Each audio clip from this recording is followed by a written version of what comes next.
ഈശോയിൽ ഏറ്റവും പ്രിയപ്പെട്ടവരെ, കർത്താവിൻ്റെ പെസഹാ തിരുനാളിൻ്റെ മംഗളാശംസകൾ എല്ലാവർക്കും ഏറ്റവും സ്നേഹത്തോടെ നേരുകയാണ്.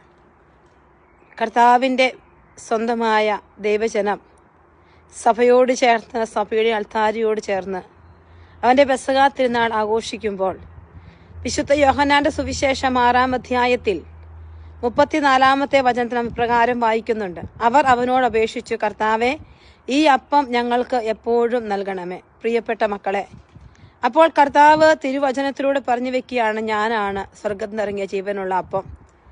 ഇന്ന് വിശുദ്ധ കുർബാന കൈകളിലെടുത്ത് ഹൃദയത്തിലേക്ക് സ്വീകരിക്കുമ്പോൾ ഓരോ വിശുദ്ധ ബലിയിലും വൈദികർ വിശുദ്ധ കുർബാന അർപ്പിച്ച് നമ്മുടെ പാപങ്ങൾക്ക് പരിഹാരമായി ബലിയർപ്പിച്ച യേശുവിനെ നമ്മുടെ ജീവിതത്തിലേക്ക് പകർന്നു നൽകുമ്പോൾ, പ്രിയപ്പെട്ടവരെ, നമുക്കും പ്രാർത്ഥിക്കാം, കർത്താവ്, ഈ അപ്പം മരണം വരെ നിത്യജീവനിലേക്ക് നയിക്കത്തക്ക വിധത്തിൽ എനിക്ക് ലഭിക്കാൻ അങ്ങനെ ജീവിതത്തിലേക്ക് കൃപ ചൊരിയണമേ എന്ന് പ്രാർത്ഥിക്കാം.